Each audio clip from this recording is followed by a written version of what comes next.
kita semua mendapatkan keberkahan dari riyadhah dan ilmu beliau-beliau. Amin Allahumma amin. Dan yang saya hormati Ketua Umum DPP Partai Golkar, beliau Bapak Bahlil Lahadalia. Beliau adalah Ketua Dewan Penasehat Satkar Ulama Indonesia. Beliau juga Menteri ESDM. Bahkan beliau juga Ketua Masjid Dunia, pembina ya, pembina, Masya Allah, jabatannya banyak sekali ini, Masya Allah. Untung beliau sudah menikah, kalau belum bisa saingan sama saya nanti. Masya Allah, luar biasa. Semoga Golkar di bawah kepemimpinan beliau menjadi partai yang bermanfaat untuk rakyat, manfaat untuk umat, dan menjadi partai yang diridhoi oleh Allah Subhanahu wa Ta'ala. Beliau alhamdulillah juga hadir beserta Ibu Sri Suparni Bahlil Lahadalia. Semoga seluruh yang jamaah yang hadir ditakdir oleh Allah mendapatkan umur yang barokah, rizki yang banyak dan barokah, keluarga yang barokah, keturunan yang minas sholihin, ahlil ilmi wa ahlil khair.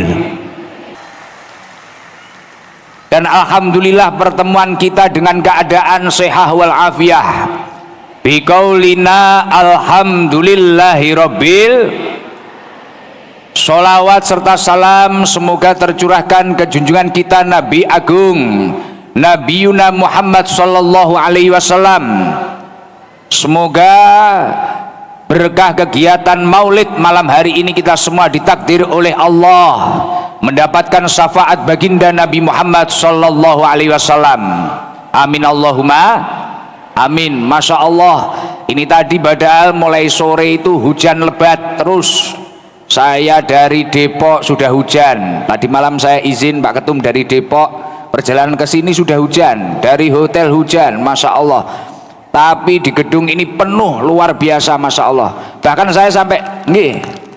saya sampai mikir, ini sebenarnya kok banyak orang putrinya daripada laki-lakinya. Ini sebenarnya mereka yang datang ini niat ngaji apa niat pengen lihat orang ganteng ini? Ya semoga saja benar-benar niat ngaji ya. Masya Allah, alhamdulillah, luar biasa. Semoga di acara malam hari ini rahmat Allah benar-benar turun, berkah Allah benar-benar turun. Yang punya masalah, masalahnya segera tuntas. Yang punya penyakit, penyakitnya segera sembuh. Yang punya hutang, hutangnya segera lunas. Syukur-syukur yang ngutangi lupa. Kalau sampai amin ya kebangetan nih.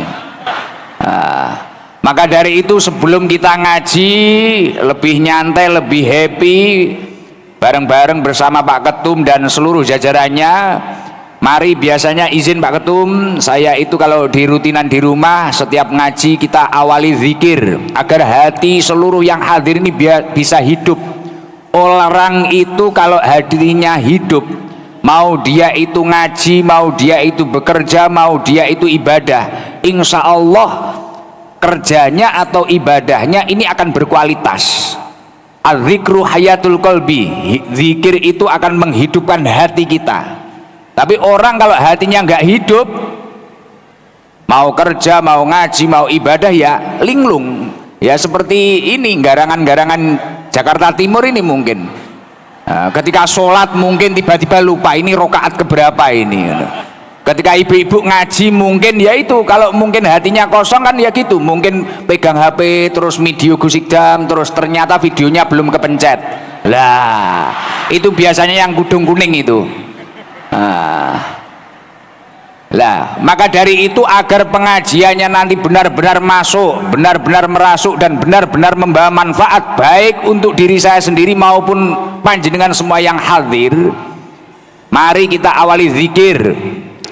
Zikirnya la ilaha illallah al-malikul haqqul mubin Muhammadur Rasulullah shadiqul wa'dil amin. Takdir terindah ketika kita semua itu ditakdir oleh Allah Subhanahu wa taala menjadi manusia, kemudian takdir terindah lagi ketika kita semua ditakdir oleh Allah menjadi umatnya Rasulullah Shallallahu Alaihi Wasallam. Dan salah satu takdir terindah lagi, alhamdulillah kita semua ditakdir oleh Allah bisa memperingati kelahiran Rasulullah Shallallahu Alaihi Wasallam. Karena apa? Menjadi umatnya Rasulullah itu, kata Rasulullah, ummati ummati ummatun marhumah, umatku adalah umat yang kau rahmati ya Allah. Artinya ketika kita semua itu memang benar-benar berupaya gimana menjadi umatnya Rasulullah yang benar-benar mencintai Rasulullah dan diridhoi Allah Subhanahu wa taala, kita ini adalah umat yang dirahmati oleh Allah. Ini nikmat yang luar biasa. Lah, dalam momentum peringatan Maulid, apa sudah cukup dengan kumpul-kumpul, dengan membaca Maulid saja, dengan makan-makan bareng, dengan pakai baju seragam-seragam bareng kayak gini? Apa sudah cukup seperti itu? Dalam momentum Maulid itu yang paling penting gimana kita semua itu bisa meniru uswah hasanah yang telah diajarkan oleh Rasulullah Shallallahu Alaihi Wasallam.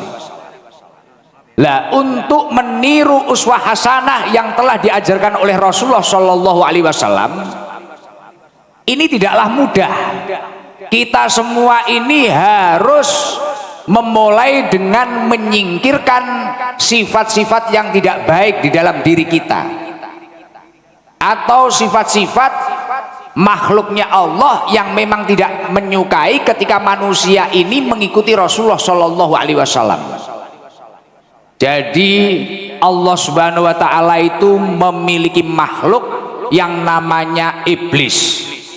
Iblis ini sangat tidak suka ketika manusia ini benar-benar mencintai Rasulullah, mengikuti Rasulullah. Lah, sifat-sifatnya iblis inilah sebelum kita belajar mencintai Rasulullah, sifat-sifatnya iblis atau karakteristik iblis ini harus kita hilangkan di dalam diri kita. Karena apa? Kadang kita semua itu tidak sadar, kita sulit melakukan kebaikan karena di dalam kita itu ada watak-watak iblis. Insya Allah iblis tidak datang ya ini ya. Di dalam kitab Al-Bidayah wan Nihayah, Al-Imam Al-Hafidh Ibnu Katsir beliau menyampaikan, anna iblisa rona arba'a ronatin. Jadi iblis itu ternyata dulu pernah nangis 4 kali tangisan. Makhluk sombong itu pernah nangis 4 kali tangisan. Tangisan yang pertama adalah hina lu'ina, ketika iblis ini dilaknat oleh Allah Subhanahu wa taala. Jadi dulu pada waktu Allah Subhanahu wa taala menciptakan Nabiullah Adam, Allah Subhanahu wa taala menyuruh seluruh makhluknya yang ada di surga, ayo makhluk-makhlukku sujudlah kepada Adam. Aku ciptakan Adam ini, sujud semuanya kepada Adam. Iblis satu-satunya makhluk yang menolak, karena iblis merasa dirinya lebih baik. Bahkan iblis menyampaikan, ana khairun minhu, aku itu lebih baik daripada Adam. Khalaqtani min nar, aku itu terbuat dari api, wa khalaqtahu min tinin, sedangkan dia hanya terbuat dari tanah. Kenapa aku suruh sujud sama dia? Artinya apa? Agar kita itu tidak mendapatkan laknat dari Allah Subhanahu wa taala dan mendapatkan ridho dari Allah Subhanahu wa taala, untuk mempelajari akhlaknya Rasulullah Shallallahu Alaihi Wasallam. Sifat-sifat ana khairun minhu ini kita hilangkan. Aku lebih baik daripada dirinya, aku lebih soleh daripada dirinya, aku lebih solehah daripada dirinya. Ketika seseorang itu masih memiliki sifat-sifat ana khairun minhu, mau dia berupaya seperti apapun akan sulit mendekatkan diri kepada Allah Subhanahu wa taala. Bahkan juga akan sulit untuk menjadi orang yang lebih baik daripada sebelum-sebelumnya. Nah, itu iblis merasa seperti itu. Wong itu cuma terbuat dari tanah. Apalagi kadang ada orang itu yang suka ngeyel, ada orang itu mungkin yang suka bermasalah. Lah itu mungkin terbuat tidak hanya dari sekedar tanah-tanah biasa, itu mungkin bisa kali tanah liat, mungkin tanah kuburan, iya, mungkin yang paling parah tanah sengketa mungkin. Nah, ada yang terbuat dari tanah sengketa. Wonge teko. Alhamdulillah. Maka dari itu kalau ingin benar-benar meniru akhlak Rasulullah, yang paling pertama, tingkatan yang paling dasar agar kita itu benar-benar jauh dari laknatnya Allah, ayo kita hilangkan ana khairun minhu. Kemudian nangisnya iblis yang nomor 2 itu apa? Wahina uhbito, ketika iblis diusir oleh Allah Subhanahu wa ta'ala untuk meninggalkan surganya Allah Subhanahu wa ta'ala, akhirnya iblis marah-marah, nangis, menjerit-jerit, tidak terima. Kenapa saya yang dikeluarkan dari surga, padahal saya itu yang paling layak berada di surganya Allah Subhanahu wa ta'ala? Kenapa saya yang diusir? Ternyata Allah memang tidak mencintai makhluknya yang sombong. Lah iblis pada waktu itu merasa paling ahli ibadah. Saya ini sudah ibadah 120.000 tahun. Bahkan iblis itu dulu sebelum dilaknat dan sebelum diusir dari surga sempat menjadi pimpinannya para malaikat. Sempat menjadi pimpinannya para malaikat, bahkan ngimami malaikat. Ngimami di depan sendiri iblis. Lah saat ini makanya kalau ada orang itu mungkin merasa dirinya paling suci, merasa dirinya paling baik, bahkan kayak netizen itu biasanya, wah, merasa dirinya paling suci, orang siapapun dihujat. Iya. Lah ini kalau kamu mau maulid kemanapun, kamu peringatan maulid kemanapun, tapi dirimu merasa paling suci, paling baik, bahkan merasa paling sujud. Iblis itu 120.000 tahun sujud terus, dia istiqomah ibadah, tapi juga dikeluarkan di surga karena kesombongannya, karena merasa paling baik. Semua orang dinilai, hidupnya kayak wasit, terus dinilai. Ada orang jalan dinilai, tetangganya dinilai. Itu bahaya itu. Makanya kalau ada orang yang memiliki sifat-sifat seperti itu, lepaskan dulu kalau ingin niru suri tauladannya Rasulullah Shallallahu Alaihi Wasallam. La yakhilul jannah man kana fi qalbihi misqala dzarratin min kibrin. Allah Subhanahu wa taala itu tidak akan memasukkan surga orang yang memiliki di dalam hatinya itu kesombongan, walaupun hanya sekecil biji pun, tapi kok dia sombong, merasa dirinya sok suci, badar semuanya, amsong, tidak ada artinya semuanya. Maka dari itu yang pertama kalau ingin menanamkan rasa cinta terhadap Rasulullah, poin yang pertama, ana khairun minhu, aku merasa lebih baik daripada dirinya, lepaskan dulu. Kemudian merasa paling suci, merasa paling ahli ibadah, hilangkan dulu. Sifat-sifat iblis hilangkan dulu. Makanya kalau sekarang itu mungkin ada orang merasa dirinya lebih baik, ini bahaya. Jangan-jangan dia itu terkontaminasi bisikan-bisikan iblis. Kemudian kalau orang merasa dirinya paling ahli ibadah, kemudian menghujat sana, menghujat sini, jangan-jangan ya seperti itu. Bisa-bisa yaitu terkontaminasi iblis. Kalau dua ini sudah dihindari, insya Allah akan melakukan kebaikan apapun, dia akan dipermudah oleh Allah Subhanahu wa ta'ala. Ada di sini yang tukang hujat, ada wonge teko, sing tukang maido tanggane wonge teko, sing tukang ge status, yang sering buat status mencaci orang lain, wonge teko. Udungnya kuning apa coklat? Orangnya datang, maksudnya wonge teko itu orangnya datang. Ternyata orangnya datang semua, masya Allah, alhamdulillah. Sing tukang ngeslot wonge teko. Oh, ya kuwi. Iku tukang ngeslot kuwi. Oh, pantes kopiahe yo miring kabeh iki sing tukang ngeslot iki. Namanya Nabi Muhammad sallallahu alaihi. Iblis akhirnya nangis. Kenapa ini? Saya dulu dilaknat oleh Allah, saya dulu diusir oleh Allah, akhirnya saya itu berusaha menghasut orang-orang, agar orang itu menyembah api, orang Majusi menyembah api, orang ini, bahkan menyembah selain Allah. Lah kemudian Allah kok malah menurunkan manusia yang bagaikan mutiara yang bernama Rasulullah Shallallahu Alaihi Wasallam, yang mana Rasulullah ini memperbaiki akhlak manusia, yang mana Rasulullah ini membawa dari zaman minad dzulumati ilan nur, zaman yang gelap gulita sampai zaman yang terang benderang. Akhirnya iblis marah. Maka dari itu kalau ada orang nggak suka dengan peringatan Maulid Nabi, lah ini ya bahaya juga. Jangan-jangan dia kongsi sama iblis itu. Iya, jangan-jangan kongsi. Karena itu nangisnya iblis yang ketiga itu ketika diturunkan Nabi Muhammad. Waduh, lah ini manusia. Lah ketika diturunkan Nabi Muhammad, orang yang pernah kehasut iblis, yang menyembah selain Allah, akhirnya kembali kepada Allah. Akhirnya mau bersujud, akhirnya mau beribadah mengikuti Rasulullah. Iblis nggak suka. Maka dari itu kalau kita itu memang tidak ingin seperti halnya iblis, ya ini dalam momentum peringatan Maulid kita harus semangat. Ya seperti ini, seperti Partai Golkar ini, masya Allah luar biasa ini. Tidak gemen-gemen ini di gedung, masya Allah luar biasa. Bahkan semuanya semangat, saya lihat ketumnya semangat. Padahal saya yakin beliau pasti sibuk. Jabatannya aja sampai banyak kayak gitu. Menteri ini, wah saya aja lihat jabatannya pusing saya. Masya Allah. Tapi saya yakin saldonya pasti banyak juga ini.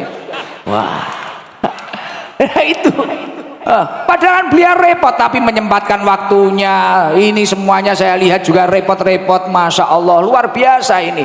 Nah ini, tapi ketika semuanya itu bersemangat, entah itu yang pejabat, yang ulama, yang pimpinan ormas, mungkin jamaah-jamaah yang hadir rela menutup tokonya lebih awal untuk peringatan Maulid, rela pulang kerja lebih awal untuk peringatan Maulid.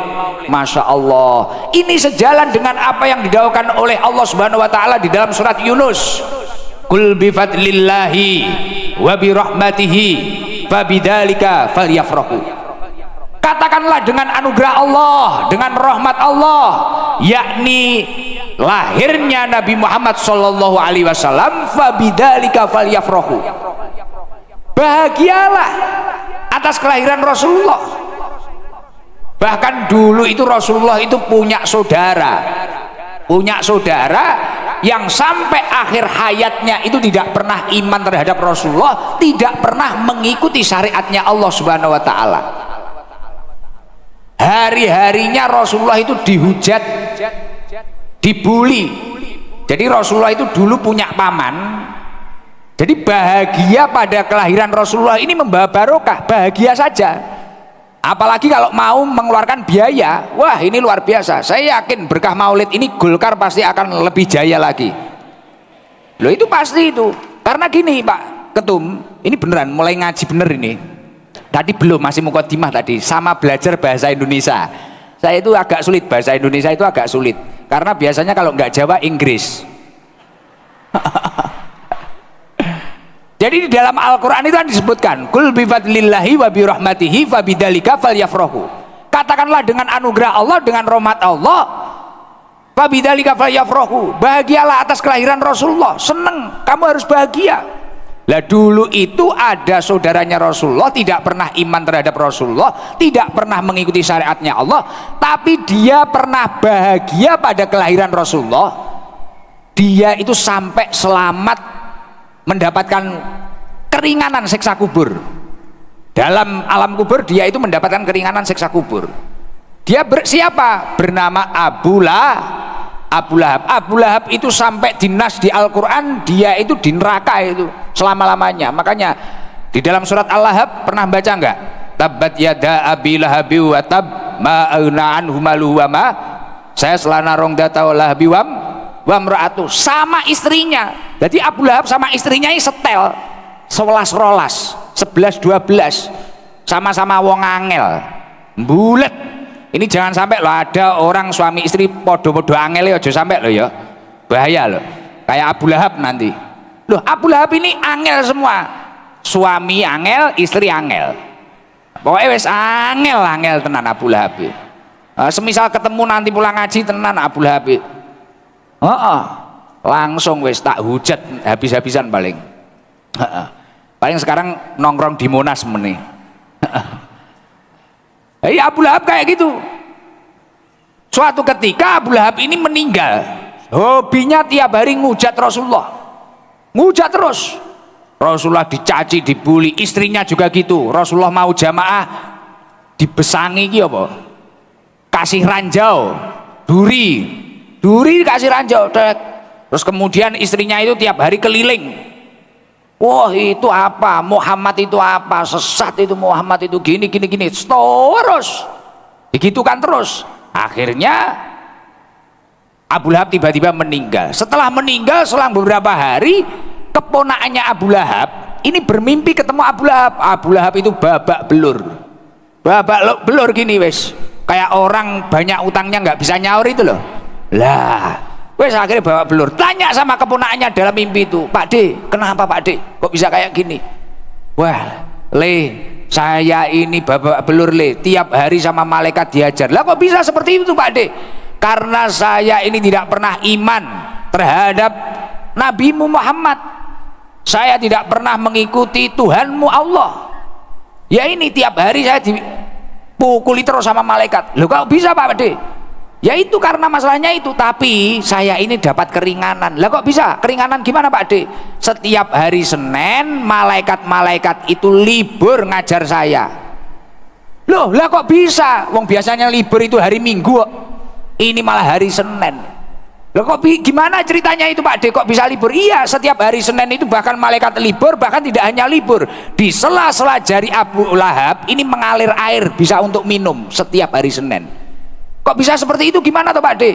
Jadi dulu ceritanya gini loh waktu Aminah itu lahiran, aku itu dikabari budakku yang namanya Suwaibah.